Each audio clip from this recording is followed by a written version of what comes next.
Game week, Lexington, Kentucky, 3 o'clock, Saturday on the SEC Network. Glad you could join us today. We're going to do a little wrap up of this weekend's 51-35 loss to Florida and the moments that kind of were the pinnacle of that game that you need to pay attention to that you might not notice or might not have noticed. We're going to do our first look at Kentucky. And in the third segment, we're going to do lines in the SEC. So stick around for that. But first, follow me on Twitter at @TheStephenWillis. Like me on Facebook at Positively Ole Miss, Facebook.com/POMcast, Facebook page and group. Subscribe on YouTube, Positively Ole Miss. Hit the bell for notifications. Follow us on Twitch, Positively Ole Miss, all one word. You can also listen on a plethora of podcatchers out there: Apple Podcasts, Google Podcasts, Stitcher, Spotify, SoundCloud. Tune in, and we're waiting on, I believe, iHeartRadio and Pandora to go along. We're basically wherever you are already, we are there as well. So no need to go to a second location, no need to ever send in money. So thank you very much for listening. And what we're going to talk about today, we're going to put a bow on the Florida game, and we're going to talk about the moments that you might not have noticed that really turned that game. And a lot of people are going to focus on positions or, obvious stuff. But this is, we'll go to number one. 3rd and 19. Yeah, and this is weird. 3rd and 19. Matt Corral completes the pass to Elijah Moore, gets the first down. Why is that one of the moments? Well, that kind of got him over his mental hurdle. He threw the ball into the ground the previous series. He made a bad throw to John Rice Plumlee on a deep ball. He was in his own head. It was the moment where the game could have been last year's Memphis and not this year's Florida, if that makes sense. That happened there. So Matt Corral completes that pass, completes the deep ball to Dontario Drummond, and was a completely different quarterback the rest of the game because he was able to relax. So the important thing that we need to learn from this is we need to keep the quarterback in a place where, he can do it. He can be overconfident because mentally he can get himself down to a position where he's not very good. We've seen that.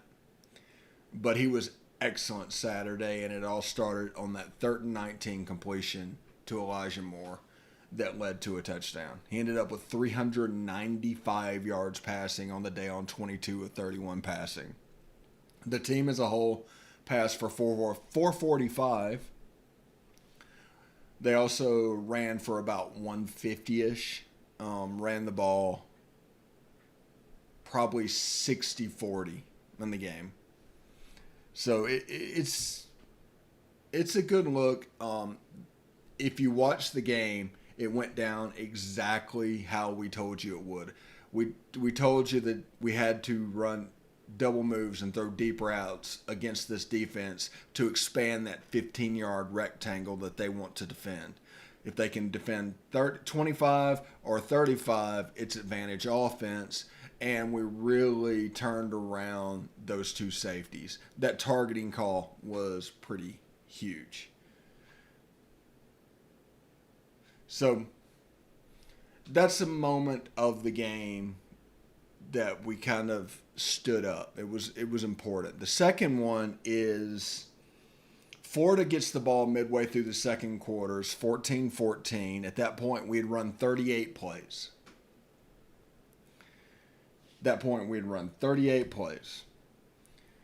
Florida gets the ball, scores 3 touchdowns, including the first drive of the second half, and the Ole Miss offense has 4 snaps for the rest of it. That's the point where the tempo of the game changed. We were dictating to that point.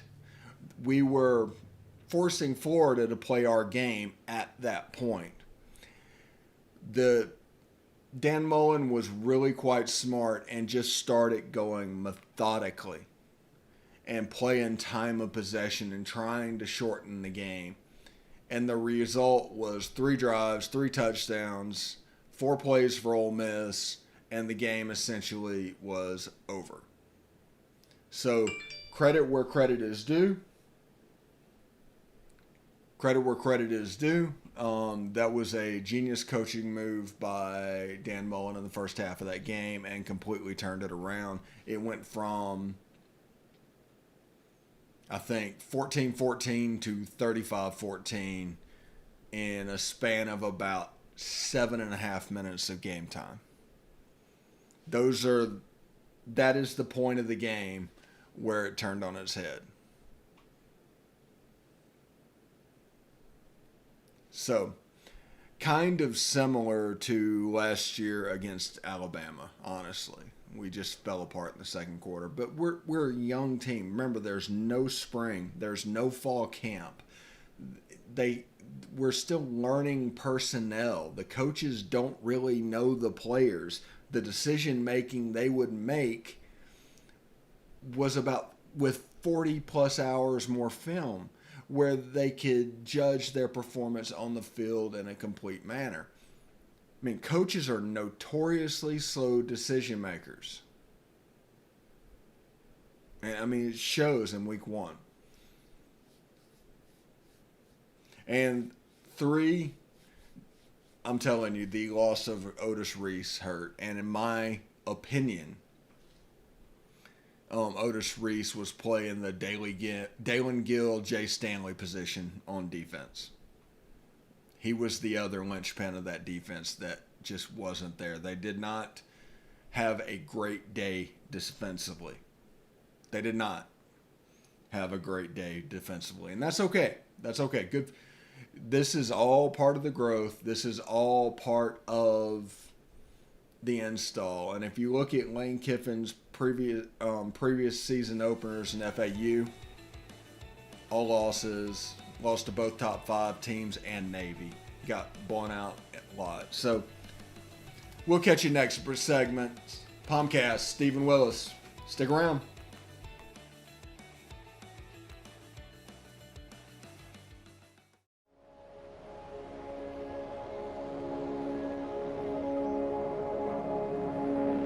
Only 10% of us get enough daily exercise.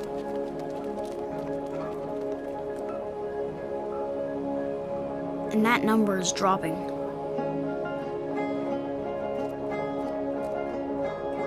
Nearly 30% of us are overweight or obese.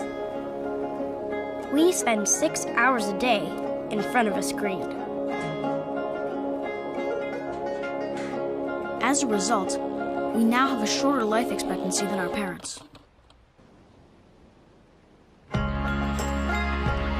But give us the right start in sports, and we'll never stop. Learn how at active4life.ca. Hey, this is Stephen Willis from Positively Ole Miss. We're almost done with this break. We'll be back with good information quite soon. The military has been in every generation of my family, and so has VA. It wasn't easy for my dad after Vietnam, but VA helped him and my mom get the home they'd always wanted. My grandpa's been coming to VA since World War II. They even helped him lay to rest one of his battle buddies from Normandy. And me, I followed in their footsteps and served with pride. And now that I'm out of the military, the GI Bill's helping me with school. Every generation of my family has served, and VA has served us all. All right, we're back. POMcast, Stephen Willis on this Monday. What is it, September 28th, I think? September 28th? October, right around the corner, right here at Positively Ole Miss. Thanks for tuning in. We're going to take our first look at Kentucky. The Wildcats in Lexington. They played this weekend against Auburn and lost 29-13. They lost by the same margin as Ole Miss, I believe. And the first impression of that game is Auburn's defense is not what Auburn's defense was. Now, they're still good.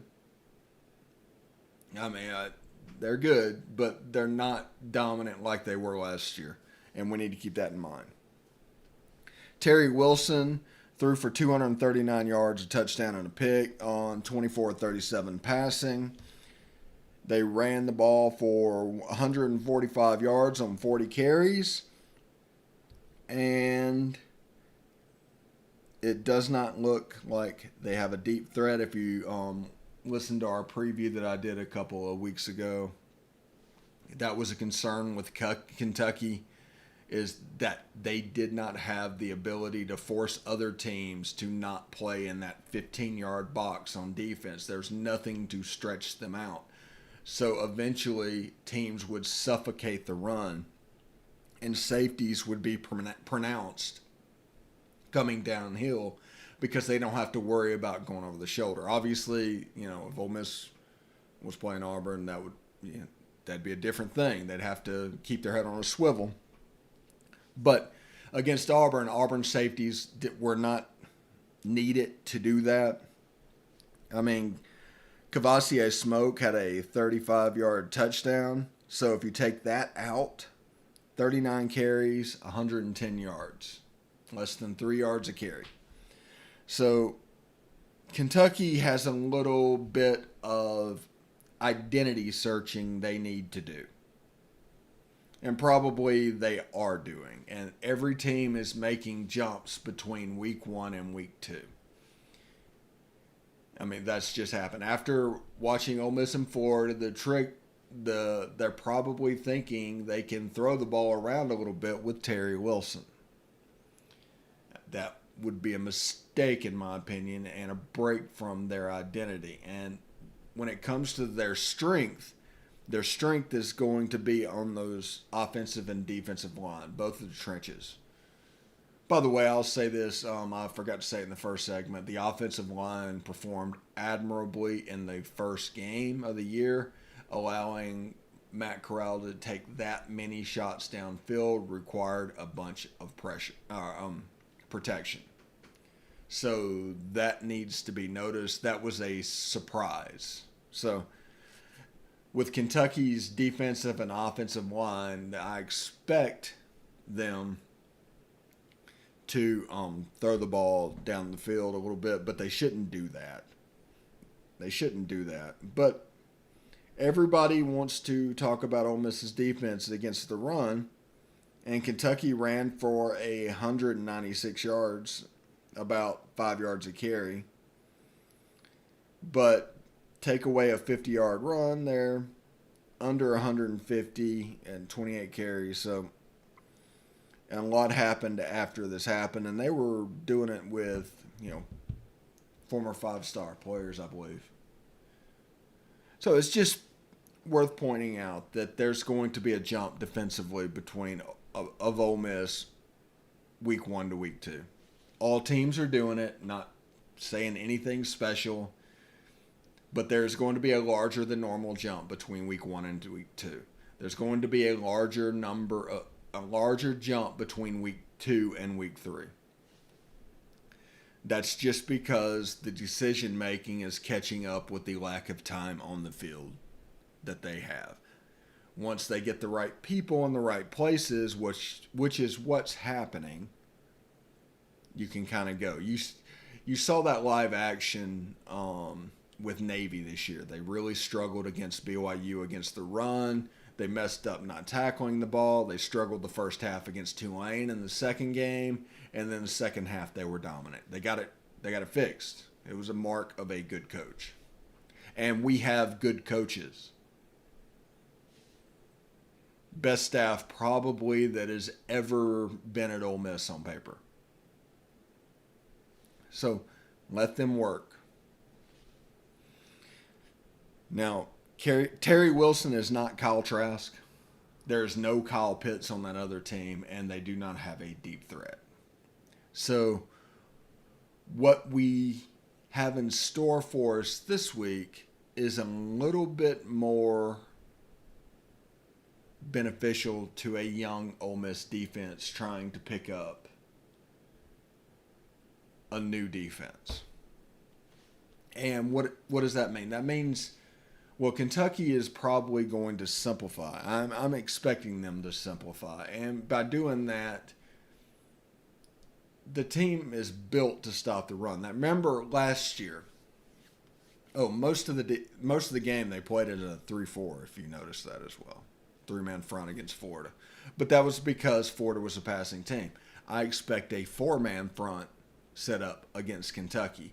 And you're going to get hot takes from the Oxford echo chamber and all that talking about they switch from a 3-4 to a 4-3. No, it's just they make the decision based on the personnel they're facing. Understand that. If they're going against a drop back passer, they want to have 8 people in coverage sometimes. So a 3-man front is beneficial. Playing against a power run team, they might decide to play a 3-man front and put a 5-man across the line, or they could go 4. We have options. But the important thing is we don't really, during the install, we don't get ahead of our skis per se, but we also don't dumb down the defense to where it's overly simple. We need to have the normal progression of a defense throughout the season and fall camp and in spring practice. Right now, we are probably, if this was a real season, we're at the level a week or two in fall camp. We're almost to game week. So you can expect week 1 of game week in about 2 or 3 weeks, probably after the Alabama game, is the way it would normally line up. You would have the normal number of reps. And that's important. That's something people need to realize. You know, whenever we hit over and over the lack of spring, lack of fall camp, that's where we're pointing to. Week 1 is like week 4 or 5 this year, to the point where reps catch up to where they normally are, to where it looks like it's supposed to. And then you take in the COVID situation where we lost half of our secondary for probably 2 weeks during fall practice. So now you're looking at a secondary that has starters out there that are probably 2, maximum 3 weeks of practice time in a brand new system. Brand new language, brand new defense. It's no wonder Kyle Trask threw for 400 yards.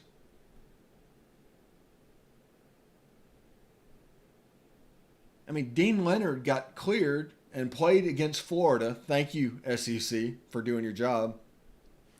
I think on Friday, he was on service team all week and then pressed into game action. So he'll be better this week. But you just did a disservice on that student athlete.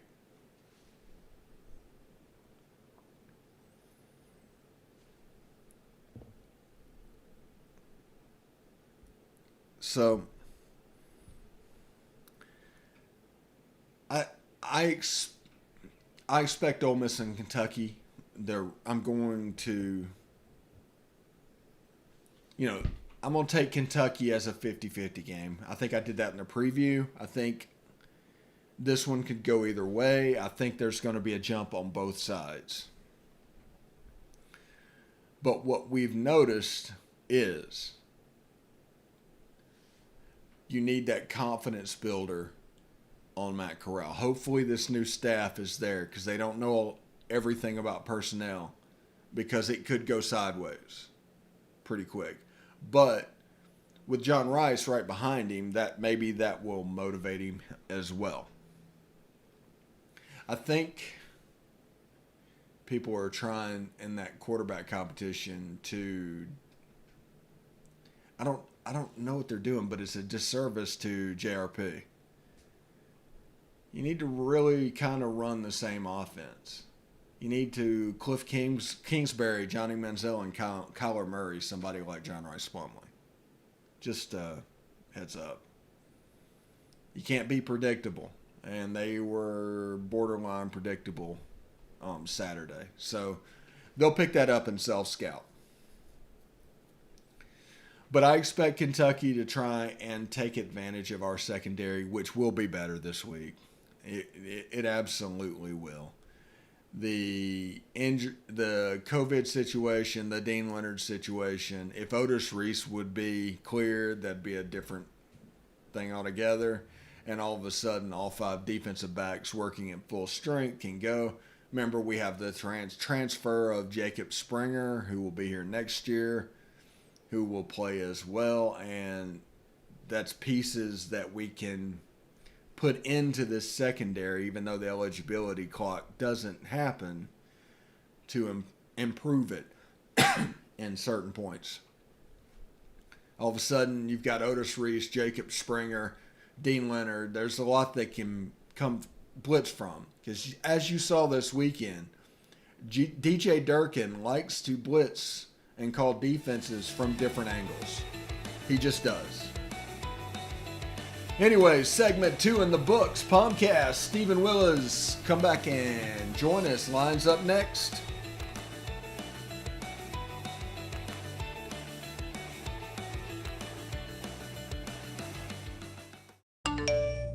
You want to answer that, don't you? I bet it's just killing you seeing the soft glow just inches away. Someone wants to tell you something or ask you something. Oh, come on, answer it already!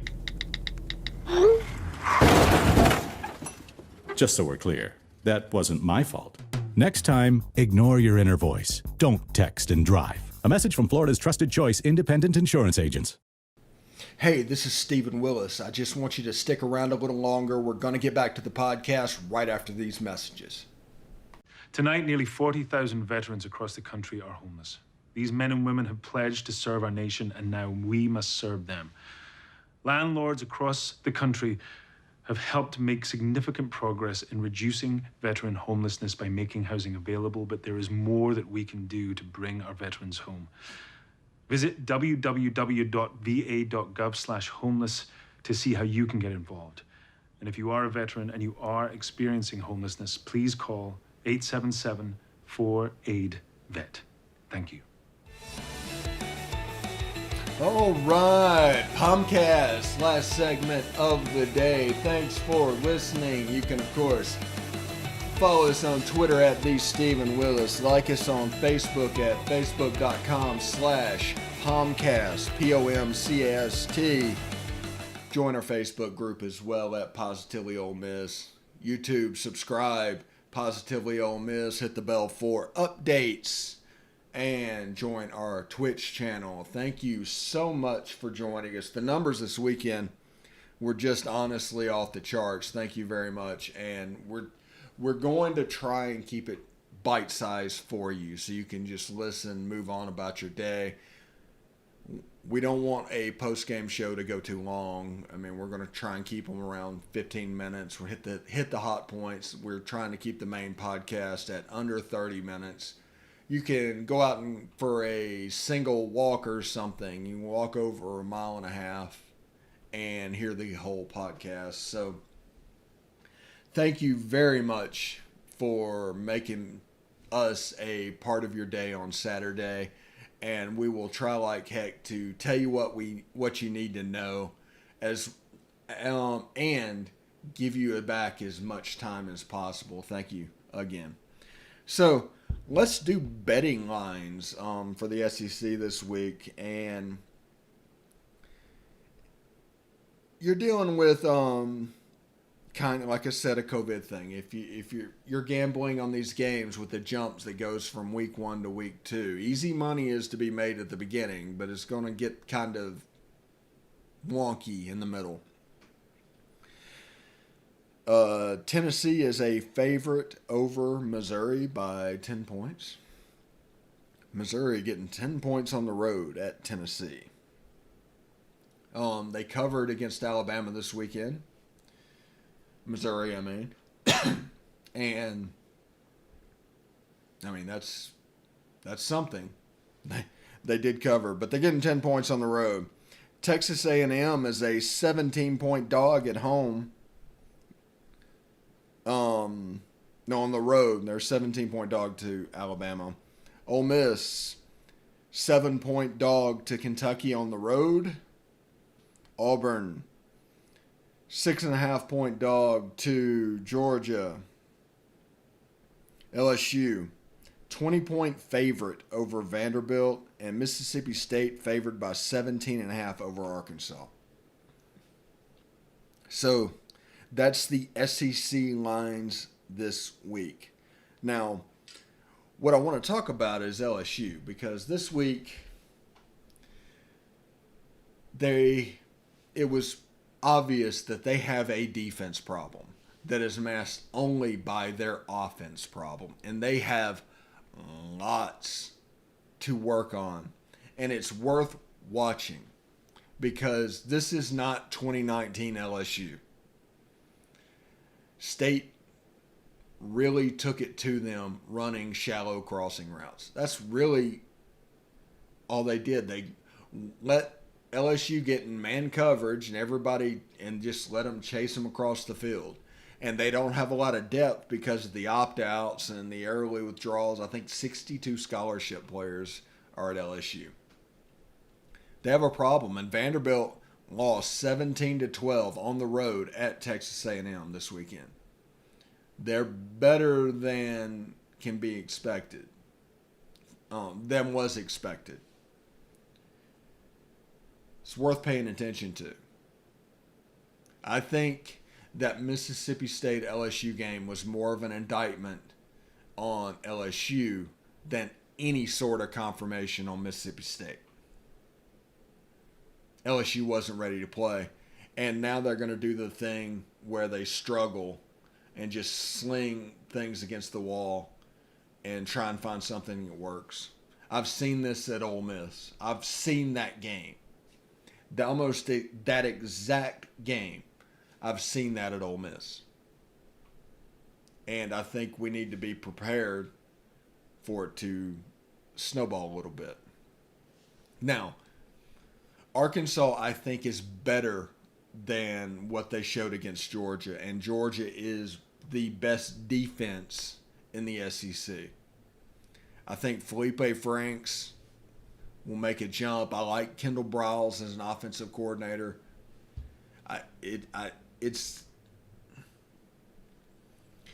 They're going to beat somebody that they're not supposed to beat, I think. I like their operation after watching all the SEC games, except for really Alabama. Jalen Waddle was special, by the way. I turned it off after 21-0 and started watching Vanderbilt, Texas A&M because that was more intriguing. Tennessee at South Carolina was very intriguing. That was a fun game. I actually really enjoyed this weekend of college football because, the SEC is back, obviously, but there's some intriguing storylines developing, and I want to watch the next couple of weeks to make sure that they're there before I start talking about it with you. But there are some things there that we need to follow.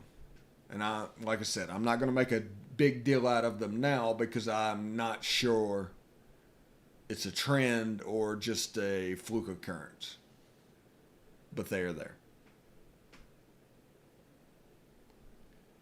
So, Kentucky Week, where this has been the POMcast. Thank you for listening. I'm your host, Stephen Willis.